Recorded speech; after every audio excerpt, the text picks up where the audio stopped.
Montana Territory, August 1872. The sun was just clearing the ridge when Zeke Albright spotted something that made his blood run cold. He reined in his gelding, squinting against the rising light.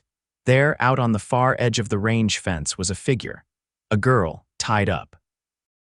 Arms raised and bound to a weathered post, her dress torn and hanging off her shoulders, dust and blood streaked across her cheeks.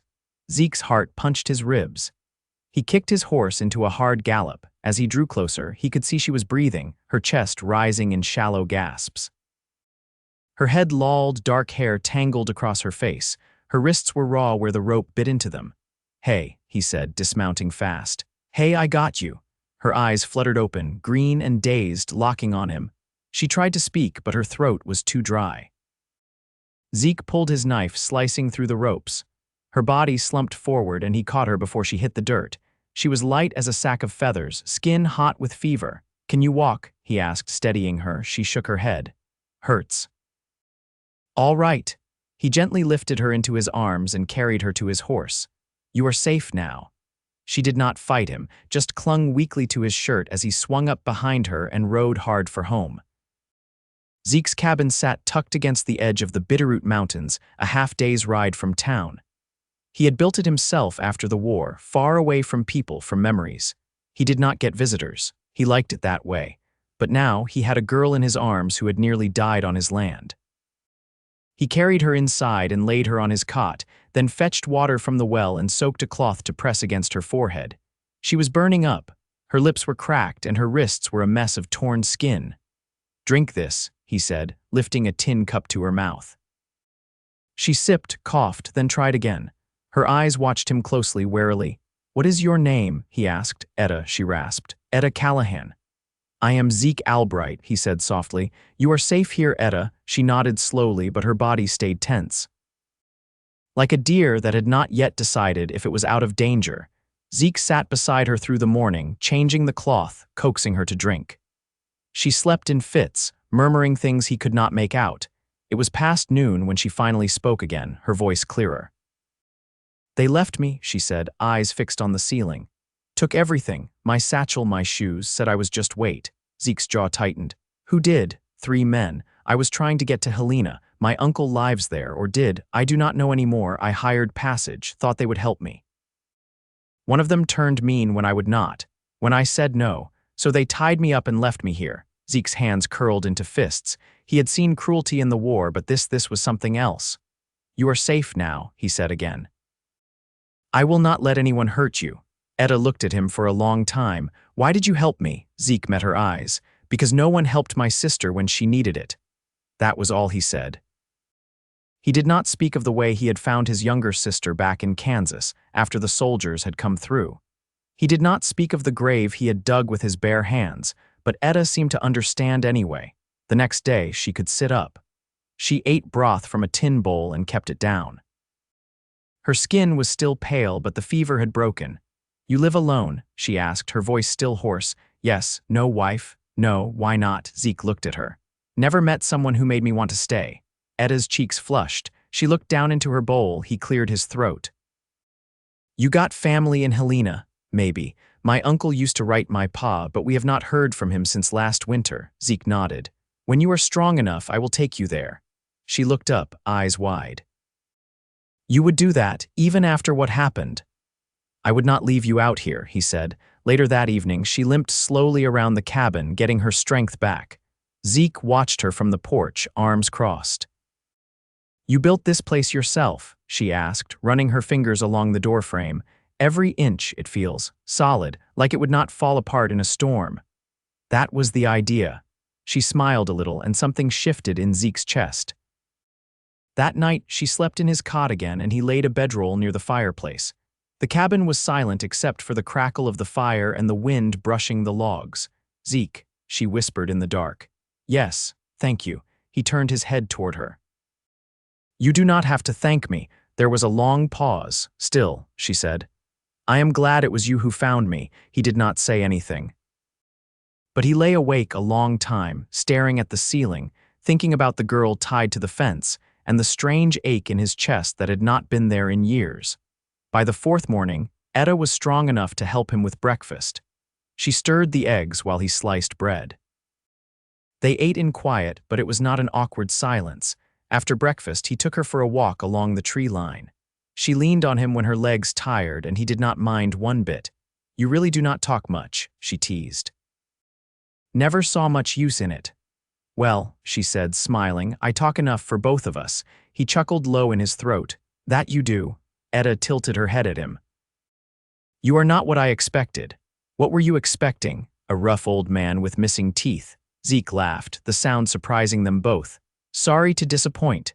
She looked at him from under her lashes. "You are not a disappointment." He met her eyes. Something warm passed between them. He looked away first, heart kicking. That night, she insisted he sleep in the cot and took the bedroll by the fire. Zeke argued, but she gave him a look that brooked no fight. He let her win. As he lay on the cot, he could hear her breathing steady and slow. He stared at the rafters, wondering when the quiet in his life had started to feel so loud, and why it felt less so with her nearby. The next week settled into quiet rhythm. Etta rose earlier each morning, her steps steadier, her voice stronger. She swept the cabin floor without being asked, carved potatoes without complaint, and once even chased a mouse out the door with a broom, laughing after it with a sound that stuck in Zeke's chest longer than it should have. She never asked for more than she needed. Never pried. But her eyes saw everything: where he kept his rifle, how he folded his shirts, the way he rubbed the scar on his forearm when he thought no one was looking. Zeke had spent years alone, but somehow her presence didn't press on him like company usually did. It settled in like something he hadn't known was missing until it was there. Late one afternoon, she stood on the porch, watching the clouds roll over the hills. Her shoulders were still thin beneath the borrowed blouse, but the bruises had faded, and the sun touched her skin with gold. Zeke joined her, wiping his hands on a rag after chopping wood. "I heard wolves last night," she said, not turning her head. "Closer than before." "They circle sometimes," he replied, looking for weakness. "Do they ever come near the cabin?" "Only once." He leaned against the post. "Winter before last. One got through the fence, found a lamb." She glanced at him. "What happened?" "I shot it." Etta nodded like she understood more than just the story. Her gaze drifted toward the pasture. "Your mare's limping." "I saw. Stone bruise, maybe." "I'll check her hoof tomorrow." "Want help?" He looked at her. "You know horses." "I grew up around draft teams. My father hauled timber through the Ozarks. I used to ride bareback on his gelding when he wasn't looking." Zeke tried to picture her that way, barefoot, hair flying, laughing from the saddle. It sat in his mind too easily. "You ever think of going back?" he asked. "No one left there," she said simply. "Place burned, fever took my mother. After that, my father drank until he disappeared into the woods one day and didn't come back." Zeke didn't speak. He just stood beside her while the clouds darkened and the air grew heavy with the promise of rain. That night the storm came hard. Thunder shook the walls and the wind screamed like it was chasing something. Etta lay curled on a cot made from blankets near the hearth. Zeke sat up once to check the latch on the door, then returned to the chair by the fire. When the lightning struck close, she sat up, wide-eyed. "You all right?" he asked. "I hate storms," she said, pulling the blanket tighter. "When I was little, I thought they were ghosts." Zeke lit the lantern and turned the flame low. "You want me to stay up?" She didn't answer, just shifted so she could see him better. Her eyes seemed darker in the dim light. "You ever been married?" she asked after a long pause. He shook his head. "No, why not? Didn't think I had it in me, not for something that lasts." She watched him closely. "You don't seem like the kind to walk away from something once you've made a place for it." Zeke looked at the fire. "Maybe I just never found something worth staying for." The room fell quiet again, the kind of quiet that stretches between people who are still learning how to speak around each other. In the morning, the storm had passed, and the air smelled of wet pine. Etta braided her hair and offered to wash the linens. Zeke showed her where he kept the soap shavings and the creek path that ran behind the ridge. She left with a basket on her hip and came back with her sleeves rolled, skin damp, and a lightness in her step. "Creek's cold," she said, setting the basket down, "but I'd take that over a bucket bath any day." He smiled without thinking. "You're tougher than you look." She raised an eyebrow. "You thought I was soft." "I thought you were dying when I found you. Felt like I was." Zeke's smile faded. I meant it when I said I'd take you to Helena. I know, she said, then quieter, but I don't think I want to go yet. He looked at her. You sure? I haven't written my uncle in over a year, might not even be there anymore. And I feel steadier here than I have in a long time. Zeke didn't answer right away. He didn't want to read too much into her words, but they settled somewhere deep inside him, like roots pressing into soil.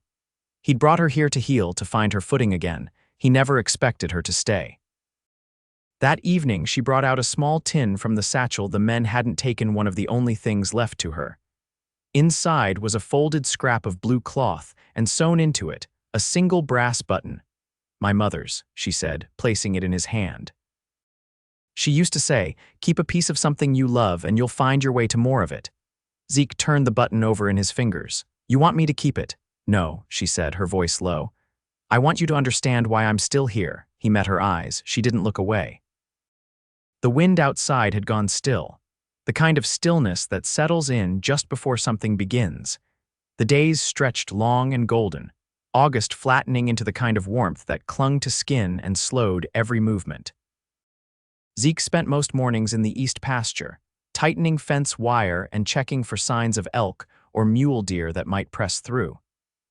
Etta stayed near the cabin, mending seams on his shirts with a threaded needle she'd whittled from a sliver of pine. She hummed sometimes, tuneless and low, and though Zeke never said anything, he always paused when he heard it. One evening, after the sun dipped low and painted the mountains copper, Etta stood in the doorway watching him oil his saddle. Do you ever go into town? She asked. Zeke rubbed the cloth in slow circles. Only when I have to.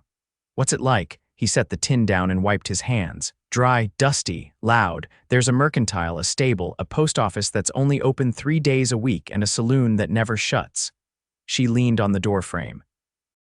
You ever drink? I did, he said. Not anymore. Why'd you stop? Zeke looked up, then down again. Didn't like who I was with it in me. Etta stepped outside and sat on the porch edge, the wood warm beneath her skirt. I used to go dancing in Springfield. Once a month there'd be a barn social. I wasn't much good at it, but I liked the feeling of spinning. He sat beside her, folding his arms over his knees. Never danced, she blinked. Not even once. No. Well, that's a shame, she said. You've got the hands for it. He raised an eyebrow. Big, she said. Steady, like they'd know where to put a person. Zeke's throat tightened. He looked out at the pines. Why'd you leave Springfield? My father owed money, she said. Folks stopped coming around. We sold the wagon, then the horse. He thought Helena would be a clean start, but he died before we got that far. Zeke didn't press further. The air between them felt thinner now, full of things unsaid. Later, while she cleaned the hearth, he stood outside under the darkening sky. The stars came out one by one, slow and reluctant. When he came back in, she was sitting in his chair with a book from the shelf, one he hadn't touched in years. You read poetry? She asked. I used to. She traced a line on the page with her finger. This one's about a man who waits for someone who never comes. Sounds lonesome. She looked up. That bother you? Used to, he said. Not as much lately. She closed the book gently. I keep thinking about the way you looked when I woke up that first morning. Like you weren't sure if I was real. I wasn't. Etta stood slowly and walked over to him. Her steps were quiet, measured. When she reached him, she took his hand in hers, her fingers cool and sure. I'm real, she said. Zeke didn't move. I know. Her hand stayed in his. The fire crackled in the hearth. Outside, a coyote howled once, then went silent. She didn't let go. I've been wondering, she said, voice barely above a whisper, if you'd let yourself want something again. He looked down at her. I don't know how to want halfway. Good, she said. Because I don't either. He bent his head, slow as the tide, and she met him halfway. Their first kiss was quiet, no rush, no heat, just a breath held between two people who'd gone too long without being touched gently. After she pressed her forehead to his chest. I don't want to leave. You don't have to, he said. I won't ask you to change anything. You already have, he said, and his voice was steady. That night the cot stayed empty. They lay side by side beneath the quilt, not tangled, just aligned. Her hand rested against his collarbone. His arm curled around her waist. Neither of them spoke. They didn't need to. When dawn spilled over the ridgeline, Etta rose first.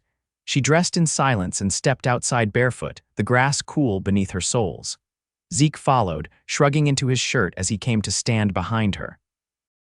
"You ever think about building more here?" she asked. "A second room, maybe, a place for a table." "I have now," she smiled, her eyes soft with something settled. "I can cook better than I let on." He touched her wrist. "I can build anything you want." She turned to him fully, and in her gaze was all the trust she hadn't known where to put until now. "I want a life," she said. "Not just shelter," Zeke nodded. "Then we'll make one." And they stood there, the two of them, in the crisp blue morning quiet, certain, unafraid. By early September, the days turned sharp at the edges, still warm, but with a bite that warned of colder months ahead. The cottonwoods along the creek began to yellow, and Zeke found himself glancing toward the hills more often, measuring the light, the wind, the way the birds had gone quiet. Etta had taken to gathering dry herbs from the southern slope, where the sun held longer. She lined them in careful rows across the cabin rafters, tying them with strips of muslin she'd cut from an old petticoat. The place smelled of sage and wild mint now, clean and cool, not at all like it used to. That afternoon, she stood barefoot in the doorway, wiping her hands on a flour sack. "You think that east wall will hold through snow?" Zeke looked up from the boards he was sanding for the new table. "Needs bracing. I'll cut some greenwood and shore it up this week." "I could help," she said. "Once the bread's in the oven. I'd rather you didn't haul timber with that shoulder still stiff." She tilted her head, her braids slipping forward. "You always this bossy, or is it just me?" He set the board down. "Only when I care if someone gets hurt." Etta didn't answer right away. She stepped outside, crossing to where he stood. Her hand grazed his forearm, fingers light against the fabric of his sleeve. "You're not hard to read, Zeke. You just think you are. You read me, do you?" She nodded. "Enough to know you've been listening for something to go wrong ever since I said I'd stay." He didn't say anything. She didn't expect him to. That evening, they sat on the unfinished porch steps, the sky streaked with smoke from someone's distant burn pile. Etta rested against the post, her knees drawn up, a shawl wrapped loose around her shoulders. "Tell me something true," she said. Zeke rubbed his palms together. "I used to dream about leaving the war behind. Then I got out and I didn't know what to do with peace. Does it feel different now?" He looked at her. "You make it quieter." She turned her face toward him, her profile etched in firelight. "My mother used to say silence wasn't the absence of sound, it was the presence of trust." Zeke leaned back, the wood creaking beneath him. "Sounds like a woman who'd seen things." She had a spine like iron and hands that could sew a wound shut without flinching. "You take after her, in pieces," she said. "I'm still putting the rest together." Later, as the fire burned low and the coyotes kept their distance, Zeke brought out the old tin box he hadn't touched since Missouri. Inside were his father's shaving razor, dulled from years of use, a button from his army coat, and a letter, creased and stained, written by his sister in the months before she died. He handed the box to Etta without a word. She opened it slowly. Ran her fingers over the letter without unfolding it. "Do you want me to read it?" "No," he said. "Just wanted you to see what I've carried." She closed the lid and held it on her lap. "You don't have to carry it alone anymore." They didn't speak for a while. The fire cracked, and beyond the fence, the night pressed down. When they went back inside, Etta took his hand without asking. She stood on her toes and kissed his cheek, just below the ridge of an old scar. "You said you never danced," she murmured. He nodded. She stepped back, took both his hands in hers, and moved them gently to her waist. "Then we'll start slow." The lantern flickered. Her bare feet shifted against the floorboards, guiding his steps in a slow circle. He followed, uncertain at first, then steadying. No music. No rhythm but the wind and the beat of his heart. She rested her head against his shoulder. "You don't have to know how, just don't let go." "I won't," he said, and meant it. Outside, the clouds broke apart, and the moonlight spilled clean over the clearing, silvering the roof, the trail, the tops of the pines. Inside, they moved together in silence, learning the shape of something neither had thought they'd find. The first frost dusted the grass in late September, turning the fields pale under morning light. Zeke rose before dawn, as always, pulling his coat over his shoulders before stepping outside. The cold bit sharp across his jaw, but it wasn't unwelcome. It meant the elk would come down from the ridges soon. He'd need to set traps, mend the smokehouse roof, and start splitting more wood. Inside, Etta was kneading dough near the window, her hands moving with quiet purpose. She wore one of the blouses she'd altered, the sleeves rolled to her elbows, flour softening the creases in her palm. She didn't look up when he came back in, only said, "Firewood's low in the lean-to. I'll bring in a stack once the bread's rising." "You'll do no such thing," he said, brushing frost from his collar. "Your fingers'll stiffen like fence nails in this cold." "I've worked colder," she said, glancing up now. "And besides, I like the weight of it. Keeps a body rooted." He didn't argue.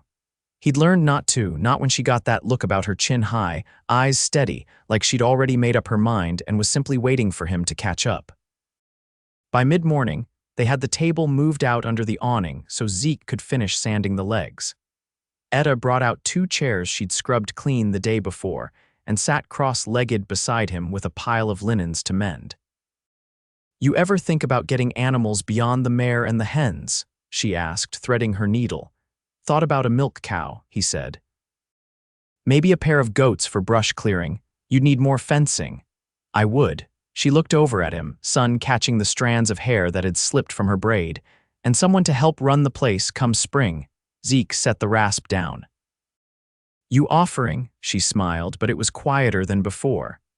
"I'm saying I've thought about what it'd mean to belong to something again, not just stay, but build."